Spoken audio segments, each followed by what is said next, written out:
आज हम शुरुआत करेंगे अपने समव्यवस्था के भाग 9 की। तो शुरू करते हैं। आज हम इस लेक्चर में पढ़ेंगे समव्यवस्था स्थिरांक के अभिक्रिया भागफल तथा गिब्स ऊर्जा जी में संबंध। समव्यवस्था स्थिरांक के अनुप्रयोग ये सब पढ़ेंगे हम। तो शुरू करते हैं।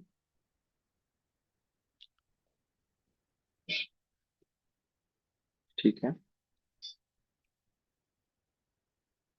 पॉइंटर मेरे को लाना होगा, एक सेकंड आप मुझे क्षमा करिएगा। ठीक है।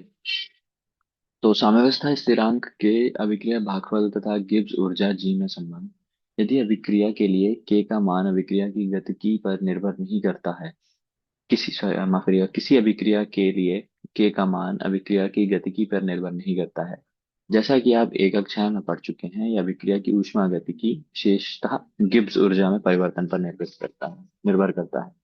यदि डेल्टा जी ऋणात्मक है तब अभिक्रिया स्वतः परिवर्तित मानी जाती है तथा अग्र दिशा में संपन्न होती है।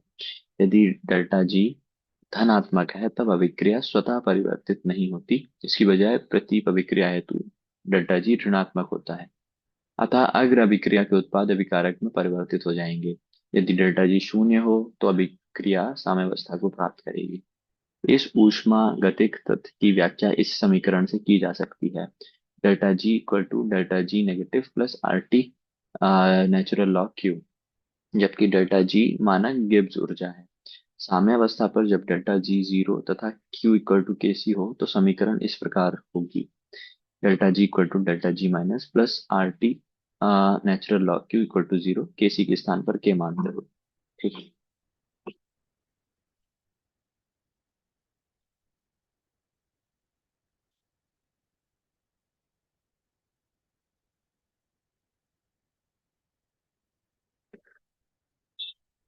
Delta G negative equal to minus R T natural log K equal to minus delta G negative upon R T. दोनों और प्रति लघु गुणक करने पर के इक्वल टू की power minus delta G negative R T. ठीक है, पहले ये जो मैथमेटिकल कैलकुलेशन है इसको साइड में रखकर पहले ये समझते हैं ये तीन पॉइंट क्या कहते हैं। तो ये तीन पॉइंट ये समझाते हैं कि किसी अभिक्रिया में के का मान अभिक्रिया की गति पर निर्भर नहीं करता है, ये डेल्टा जी पर निर्भर करता है। जैसा कि आप एक कक्षा में पढ़ चुके हैं, अभिक्रिया की ऊष्मा गतिकी विशेषता गिब्स ऊर्जा में परिवर्तन पर निर्भर करता है। और मुझे उम्मीद है कि आप गिब्स ऊर्जा पढ़ चुके हैं 11th क्लास में, और फिजिक्स में भी ये आती है तो आप पढ़ चुके होंगे। यदि डेल्टा जी जो होता है गिब्स ऊर्जा को, उसके जो उसका डिफरेंस होता है उसको डेल्टा जी कहते हैं। यदि यह ऋणात्मक है तो अभिक्रिया स्वतः परिवर्तित मानी जाती है। यदि डेल्टा जी ऋणात्मक है तो आगे दिशा में संपन्न होती है अभिक्रिया। और यदि डेल्टा जी धनात्मक है तब अभिक्रिया स्वतः परिवर्तित नहीं होती है। ठीक है। इसकी बजाय प्रतीप अभिक्रिया हेतु डेल्टा जी ऋणात्मक होगा। उल्टी रिएक्शन जो होगी उसमें डेल्टा जी होता है वो ऋणात्मक हो जाएगा। जब रिएक्शन को आप उल्टा करके लिख देंगे, NH3 इधर ले आएंगे और N2H2 उधर ले आएंगे। अतः अग्र अभिक्रिया के उत्पाद अभिकारक में परिवर्तित हो जाएंगे। ठीक है।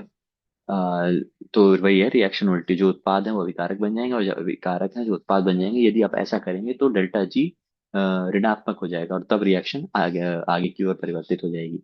और ऐसा तब होगा जब डेल्टा जी धनात्मक है। ठीक है। अब डेल्टा जी यदि शून्य हो तो अभिक्रिया समावस्था को प्राप्त करेगी। ठीक है।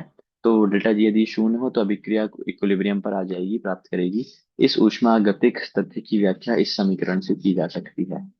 Delta G equal to delta G negative plus R T natural log Q, जबकि डेल्टा जी नेगेटिव मानक गिब्स ऊर्जा है।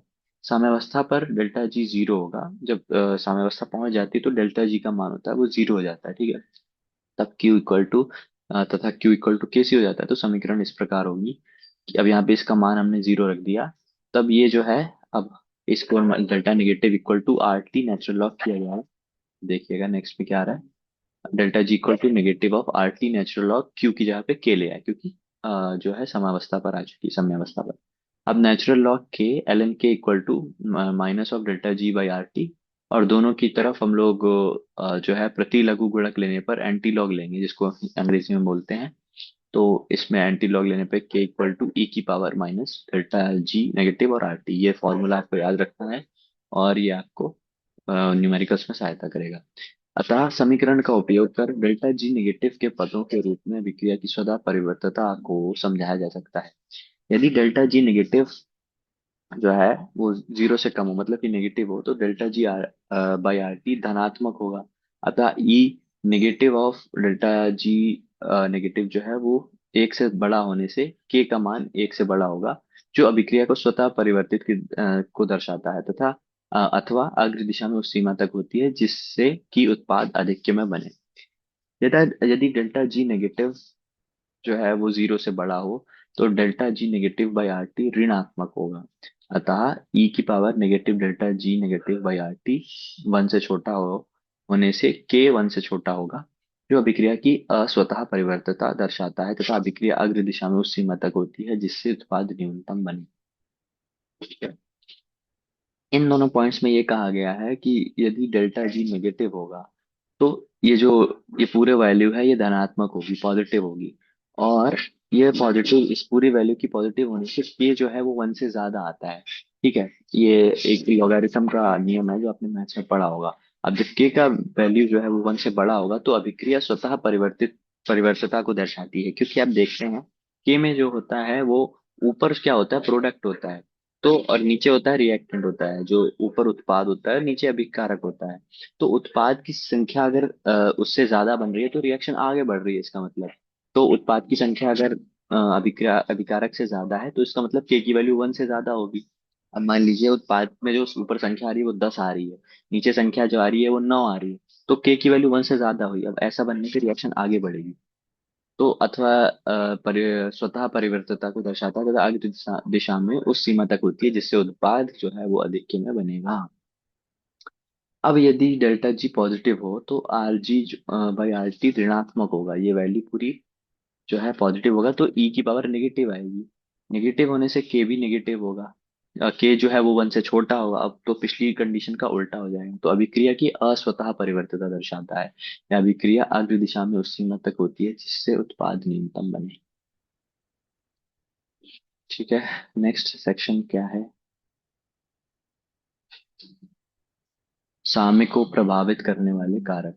साम्यावस्था स्थिरांक के प्रारंभिक सांद्रताओं पर निर्भर नहीं करता है। मुझे एक क्षण दीजिएगा।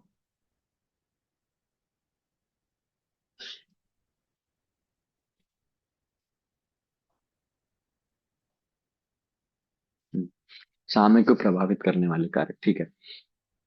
साम्यावस्था स्थिरांक के प्रारंभिक सांद्रताओं पर निर्भर नहीं करता है, परंतु यदि साम्यावस्था वाले किसी निकाय में अभिकारकों या उत्पादों में से किसी एक के सांद्रण में परिवर्तन किया जाए, तो निकाय में साम्यावस्था नहीं रह पाती है, तथा नेट अभिक्रिया पुनः तब तक होती है जब तक निकाय में पुनः साम्यावस्था स्थापित न हो जाए। प्रावस्था साम्यावस्था पर ताप का प्रभाव एवं ठोसों की विलेयता के बारे में हम पहले ही पढ़ चुके हैं। हम यह भी देख चुके हैं कि ताप का परिवर्तन किस प्रकार होता है।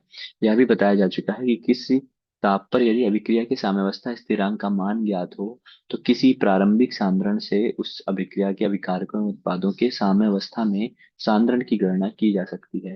यहाँ तक कि हमने हमें यदि साम्यावस्था स्थिरांक का ताप के साथ परिवर्तन नहीं भी ज्ञात हो, तो नीचे दिए गए ला शातिलीय सिद्धांत की मदद से परिस्थितियों की परिवर्तन से साम्यावस्था टी पर पड़ने वाले प्रभाव के बारे में गुणात्मक निष्कर्ष हम प्राप्त कर सकते हैं।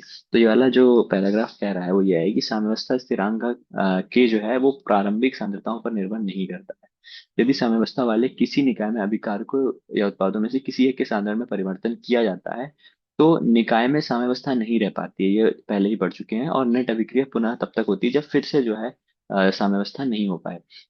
प्रावस्था साम्यावस्था पर ताप का प्रभाव और ठोसों की विलेयता के बारे में, अब जो हम लोगों ने ठोस की विलेयता है उसके बारे में डिस्कशन कर लिया है, तो ये जो है ये सारे पॉइंट्स बता रहे हैं कि ठोसों की विलेयता के बारे में, ताप का परिवर्तन किस प्रकार होता है, और ताप पर यदि अभिक्रिया के साम्यावस्था स्थिरांक का मान ज्ञात हो, तो किसी प्रारंभिक सांद्रण से उस अभिक्रिया के अभिकारकों एवं उत्पादों की साम्यावस्था में सांद्रण की गणना की जा सकती है।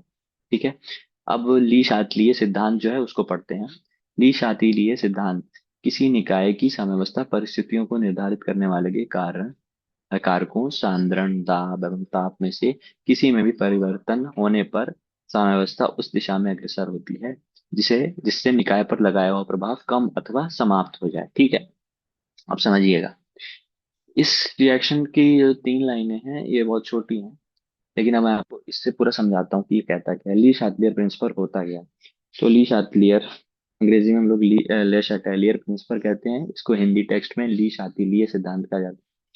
ये कहता है कि आपने जो भी कारक है हमारे सांद्रण, दाब और ताप, ठीक है, तीनों, अब कोई रिएक्शन आप मान लीजिए, लीजिए कोई भी रिएक्शन ए प्लस बी और इक्वल टू सी लीजिए, ए प्लस बी मिलकर सी बनाता है।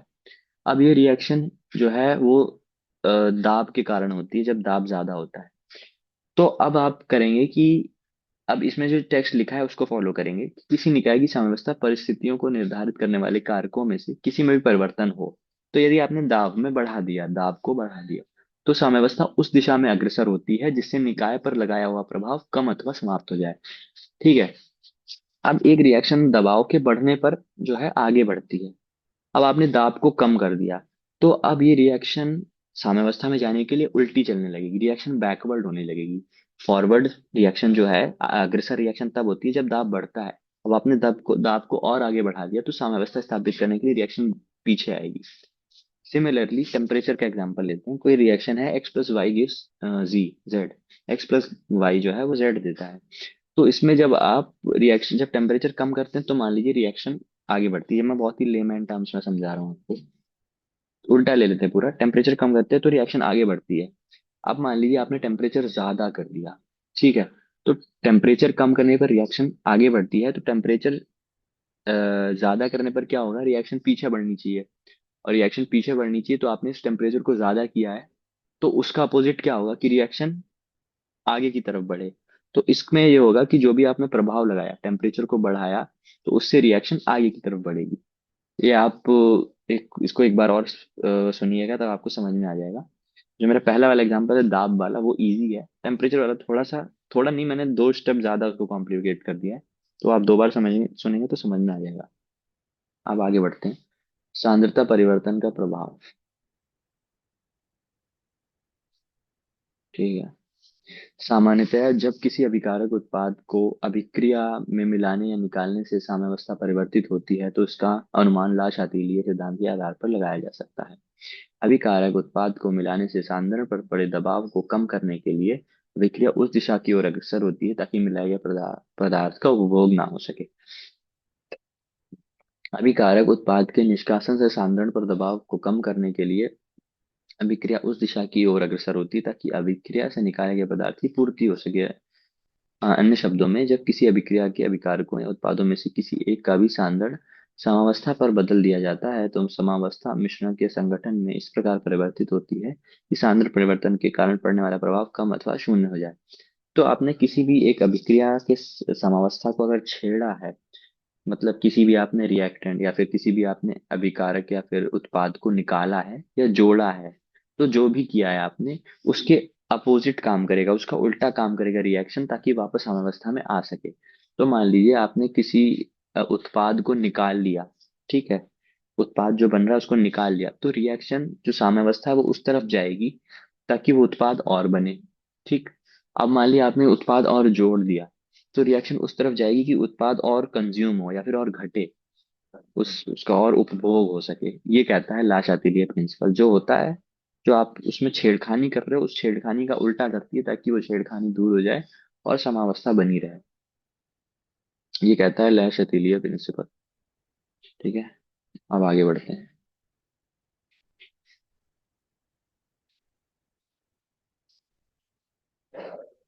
आइए, H2 gas plus I2 gas gives 2Hi अभिक्रिया पर विचार करें। यदि साम्यावस्था पर अभिक्रिया मिश्रण में बाहर से H2 गैस डाली जाए, तो साम्यावस्था के पुनः स्थापन के लिए अभिक्रिया उस दिशा में अग्रसर होगी जिसमें H2 उपभोगित हो, अर्थात और अधिक H2 एवं I क्रिया पर HI विरचित करेगी तथा अंततः साम्यावस्था दाईं अग्रिम दिशा में विस्थापित होगी, जैसा चित्र में दिखाया गया है। यह ला शातिलिय के सिद्धांत के अनुरूप है, जिसके अनुसार अभिकारक उत्पाद के योग की स्थिति में नई समावस्था स्थापित होगी जिसमें अभिकारक उत्पाद की सांद्रता उसके योग करने के समय से कम तथा मूल मिश्रण से अधिक होनी चाहिए। ठीक है।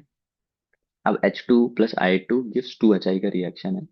तब आप देखेंगे कि अगर इसमें बाहर से H2 गैस ज्यादा डाली जाए, तो अब उस H2 गैस के, जब आपने देखिए यहाँ पे जो है H, ये H2 है, साम्यावस्था पर नहीं है, तो अब इसमें जब ज्यादा डाली गई तो इसमें रिएक्शन उस प्रकार से होगी ताकि इस H2 का कंजम्पशन थोड़ा ज्यादा हो, उपभोगित हो ज्यादा। तथा रिएक्शन जो है उस साम्यावस्था उस तरफ जाएगी जिससे H2 का उपभोग ज्यादा हो। ठीक है। यह लाशातीली के सिद्धांत के अनुरूप है, जिसके अनुसार अधिकारक उत्पाद के योग की स्थिति में नई साम्यावस्था स्थापित करेगा, और जब ऐसा होगा तो नई साम्यावस्था स्थापित हो जाएगी, जिससे अभिकारक उत्पाद की सांद्रता उसके योग करने के समय से कम तथा मूल मिश्रण से अधिक होनी चाहिए। ठीक है। दाब चलिए, आज का समय हो गया है, तो इस लेक्चर को यहीं पर रोकते हैं। अब दाब परिवर्तन का प्रभाव, अक्रिय गैस के योग का प्रभाव अब जो जो लैस एथिलीय प्रिंसिपल है उसका एक एक पॉइंट हम पढ़ेंगे इन 3 पॉइंट्स में। दाब का प्रभाव जैसे हो गया, अक्रिय गैस उत्प्रेरक का प्रभाव हो गया। अब हमने आज क्या पढ़ा है, साम्यावस्था स्थिरांक के अभिक्रिया भागफल तथा गिब्स ऊर्जा जी में संबंध, और साम्यावस्था स्थिरांक के अनुप्रयोग। तो आप ये देखेंगे कि हमने स्टार्टिंग में ये पढ़ा था जी, जो गिब्स एनर्जी है उसका पढ़ा था, फॉर्मूला निकाला था। तो ये फॉर्मूला हमको पता है, delta G equal to delta G negative plus R T natural log Q. तो इक्विलिब्रियम साम्यावस्था में ये जीरो हो जाता है, और डेल्टा जी की वैल्यू क्या आ जाती है, minus R T natural log K, और के की वैल्यू आ जाती है equal to negative of delta G minus R T. तो इसमें हम लोगों ने अलग अलग केस पढ़ लिए थे कि के पॉजिटिव कब होगा और के नेगेटिव कब होगा, और इसका मतलब क्या होता है। इसके बाद हमने ला शातिलिय का सिद्धांत पढ़ा, और हमने एक एग्जाम्पल से इसको समझ लिया। आगे की कक्षा में हम ला शातिलिय सिद्धांत का एप्लीकेशन पढ़ेंगे। और आज की कक्षा के लिए इतना ही। बहुत बहुत धन्यवाद आपका सुनने के लिए। मिलते हैं अगली कक्षा में।